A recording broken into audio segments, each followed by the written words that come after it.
عليتوله waxaa si rasmi ah loo sameeyay isku aadka heerka guruubyada koobka FIFA Arab Qatar Cup 2022 oo ay ka qayb gali doonaan 16 xul oo qayb ka ah wadamada reer Carbeed xilli goobta uu goobjoog ka ahaa madaxweynaha xiriirka Soomaaliyeed ee kubadda cagta Cabdiqani Saciid Carab xulka qarankeena Soomaaliya ayaa qayb ka ah sanadkan xulalka lagu casuumay kuwaas oo ka qayb galaya tartankan oo ah mid aad u xiiso badan sidoo kale South Sudan oo sanadii 2018 codsatay in lagu daro wadamada Carbeed ayaa qayb ka ah ka qayb galayaasha sanadkan xulalka ka qayb galaya FIFA Arab Qatar Cup 2022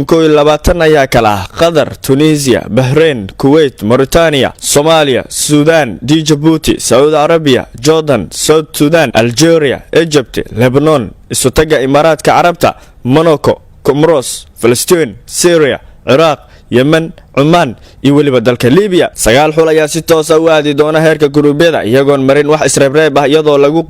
qiimeynta ay sameeyso hay'adda kubadda cagta adduunka ee FIFA 16 xul ayaa si toos ah kaga qayb gali doona tartankan marka la isku geeyo xulalka sida tooska u aadi doona heerka guruubyada iyo xulalka kale isreebreebka ciyaari doona xulalka sida tooska u aadi doona heerka guruubyada ayaa kala ah Qatar, Iraq, Monaco, Tunisia, Egypt, Isutaga Imaraadka Carabta, Saudi Arabia, Algeria iyo waliba dalka Syria halka dhammaan xulalka kale ee gali doona isreebreebka ay kala yihiin Oman, Lebanon, Jordan, Bahrain, Mauritania, Palestine, Libya, Sudan, Comoros, Yemen, Kuwait, South Sudan, Djibouti iyo xulka qarankeena Soomaaliya xulka qarankeena Soomaaliya ayaa ku beegmay Oman xilli xulkeena uu la ciyaari doono Oman kulan isreebreebka xulka isreebreebka galaya ayaa isku arki doona sida tan xulka qarankeena Soomaaliya ayaa kulanka koowaad oo ah kulan isreebreeb ah waxa uu la ciyaari doona Oman Lebanon ayaa sidoo kale la ciyaari doonta Djibouti halka Jordan ay la ciyaari doonta South Sudan Bahrain ayaa soo dhaweyn doonta Kuwait halka Mauritania ay dhinacooda soo dhaweyn doonaan Yemen Palestine iyo Comoros ayaa wada ciyaari doona kulan isreebreebka halka xulka qaranka Liibiya uu soo dhaweyn doono Sudan hadaba isku aadka heerka guruubyada ayaa u dhacay sida tan gruub A waxa wada galay xulalka Qatar iyo Iraq halka xulalka Oman iyo kii soo adkaada xulka qarankeena Soomaaliya uu gali doono gruubka koowaad halka Bahrain iyo Kuwait isla iyaga gruubkan isku arki doonaan gruub B waxa ku wada jira Tunisia Isutaga Imaraadka Carabta